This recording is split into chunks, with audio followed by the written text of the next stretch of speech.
Now, most of us do our best not to think about death, but there's always part of our minds that knows this can't go on forever.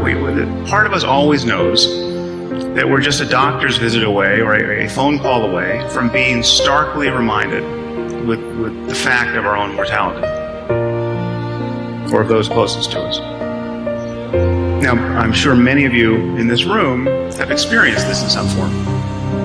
You must know how uncanny it is to suddenly be thrown out of the normal course of your life and just be given the full-time job of not dying or caring for someone who is. But the one thing people tend to realize at moments like this is that they wasted a lot of time when life was normal.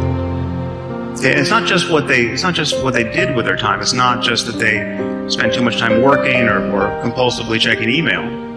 It's that they cared about the wrong things. They regret what they cared about. There's so many individuals out there that are so talented in different things that never accomplish anything. Okay, the world is filled with talented people. You know a lot of them yourselves. Okay, and they never accomplish anything. With talent has to come preparation, has to come action, has to come development of being able to take those talents, take those skills, continue to develop them, continue to sharpen them physically, continue to sharpen them mentally, because at some point your physical talent is going to diminish.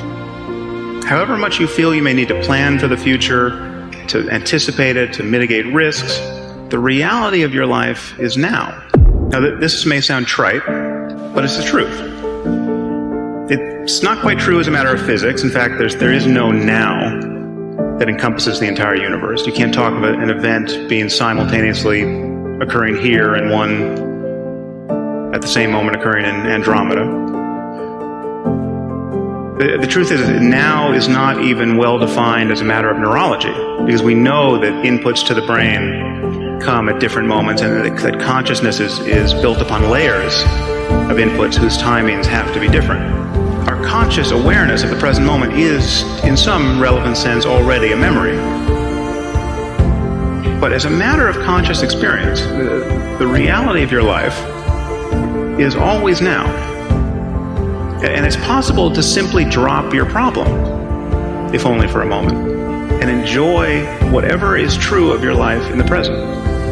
The most important question for us is, how can we truly be fulfilled in life? How can we create lives that are truly worth living, given that these lives come to an end? Much of what we want to experience entails struggle, and many of us learn to enjoy the struggle itself in some measure. Any athlete knows that there's certain kinds of pain that are actually pleasurable. If the burn of lifting weights was actually the symptom of a disease, it would be intolerable. But because it's happening in the context of a strenuous exercise and progress there, most people learn to enjoy it. So the conceptual lens through which we view even very intense sensation largely determines how we feel about it. And I think this is a liberating truth about the nature of the human mind. In fact, I think there's probably nothing more important to understand about your mind than that, if you want to be happy in this world. But the past is a memory. It's a thought arising in the present.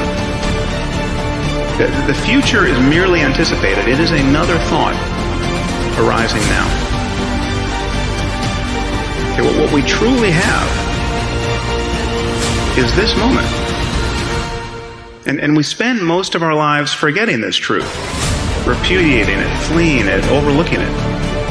And the horror is that we succeed. We manage to never really connect with the present moment and find fulfillment there, because we are continually hoping to become happy in the future. And the future never arrives.